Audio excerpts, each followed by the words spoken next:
Pada pekan lalu, anggota Polrestabes Palembang sempat membubarkan pengunjung Holy Wings Palembang.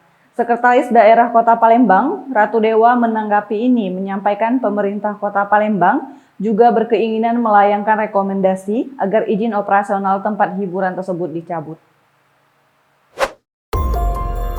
Dikatakan Ratu Dewa, berdasarkan informasi dari masyarakat sekitar mengalami gangguan adanya aktivitas tempat hiburan tersebut.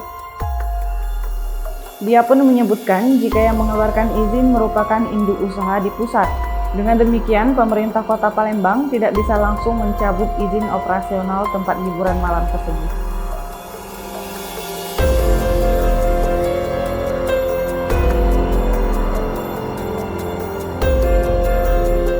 Pemerintah daerah sifatnya memberikan rekomendasi kepada pemerintah pusat.